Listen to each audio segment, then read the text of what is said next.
सच सुनोगे? पूरा प्रदेश देश जानता है माफिया कौन है। और माफिया वो है जिसने अपने केस वापस लिए हों। मैंने केस वापस नहीं लिए अपने, आपने केस वापस नहीं लिए, तो जिसने केस वापस लिए वो माफिया है। और अराजकता, इतनी फाउल लैंग्वेज और अनकॉन्स्टिट्यूशनल एक्टिविटीज किसी सरकार ने की है तो वो भारतीय जनता पार्टी है। कोर्ट क्या कह रहा है? आपको अधिकार नहीं है सजा दिलाने का, आप सजा दे रहे हो किससे? और लड़ाई यहां तक पहुंच गई है, कोई कल्पना कर सकता है कि प्रधानमंत्री को नमस्कार ही नहीं कर रहा कोई? अरे नमस्कार तो दूर है, आप लखनऊ से गए थे, कम से कम आपको लखनऊ का अदा भी कर लेना चाहिए था प्रधानमंत्री का, वो तक आप भूल गए। अब दिल्ली वालों से लड़ने के लिए बुलडोजर नहीं, ब्रह्मोस की तैयारी कर ली है सरकार ने। तो अब बुलडोजर से नहीं काम चलने जा रहा है, अब कोई नई मिसाइल तैयार की है यूपी के मुख्यमंत्री ने, जो दिल्ली वालों की तरफ उन्होंने रुख कर दिया है। देखिए, पूरा बाजार हमने अमेरिका को दे दिया। अब मुख्यमंत्री क्या जाने अमेरिका, कभी गए अमेरिका?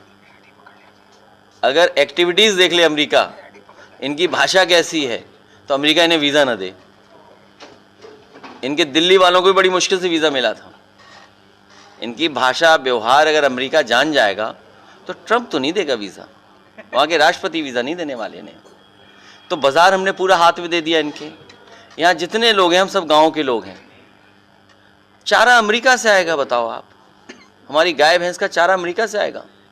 मुर्गी पालन इस जिले में होती है बड़े पैमाने पर, मुर्गी का फीड भी आएगा, बताओ अमेरिका से। सुनने में आया दाल इन्होंने हटा दी, जबकि दाल की रिसर्च इंस्टीट्यूट कानपुर में है, पल्स सीजन रिसर्च इंस्टीट्यूट है कानपुर में। आप बताओ दाल विदेश से लाओगे? सोयाबीन, ये जितना तेल है ये आपका, जैसे खाना बन रहा है बारातों में, ठेलों पर या रेस्टोरेंट में या कहीं भी शादियों में, आजकल कौन सा तेल बना रहा है? सोयाबीन है या पाम ऑयल है, मिक्स्ड है, बड़ी बड़ी कंपनियां दे रही हैं। तो अब सोयाबीन वहाँ से आएगा।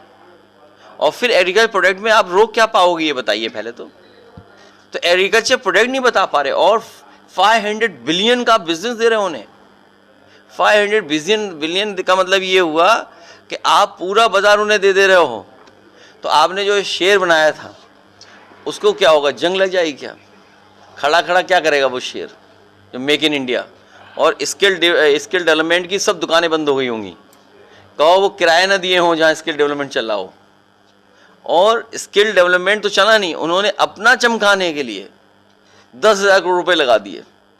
तो इन सब चीज़ों का जवाब नहीं है उनके पास। दुनिया एआई की तरफ मूव कर गई है, दुनिया में नया नया इंफ्रास्ट्रक्चर बन रहा है, बिजली सस्ती हो, खाद सस्ती हो।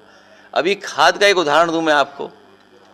एक उद्योगपति को पता लगा खाद से कुछ नया केमिकल बना करके वो ज़्यादा मुनाफा कमा सकता है।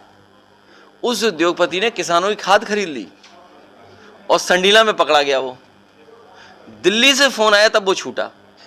सोचो, जो खाद किसानों को मिलनी थी वो उद्योगपति खरीद रहा था, और वो उसका कुछ केमिकल बना करके मुनाफा ज़्यादा कमा रहा था। तो ये गोरख धंधा जो चल रहा है यूपी में, आप कल्पना नहीं कर सकते। हमारे ट्रेनरी का कारोबार क्या हुआ।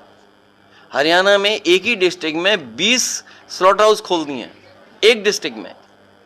और आप अपनी ट्रेनरी जो सबसे प्राथमिकता पे कानपुर उन्नाव का कारोबार था, वो आप ठप कर रहे हो। और फिर 18 बढ़ा के जीरो बताओ आप। बीजेपी के लिए जीरो बढ़ा है, मतलब किसे पढ़ा पढ़ा रहे हैं। हमारे मुख्यमंत्री जी जानते ही होंगे गणित, उनसे पूछो 18 बढ़ा के जीरो, तो बोलेंगे जीरो। बताइए आप टैक्स 18 और जीरो पे सामान लाओगे। इन्हें बीजेपी वालों को ये समझ 18 = 0। इन्होंने अपना डील करके पूरा बाजार ढील दिया है, पूरा बाजार उन्हें दे दिया है। और जो आने वाला समय है, चीन हमारा बाजार छीने ले रहा है, ज़मीन छीने ले रहा है। बीजेपी वालों से एक ही सवाल है हमारा कि 2014 में भारत का क्षेत्रफल क्या था और आज 2026 में क्षेत्रफल क्या है, ये बता दें बस।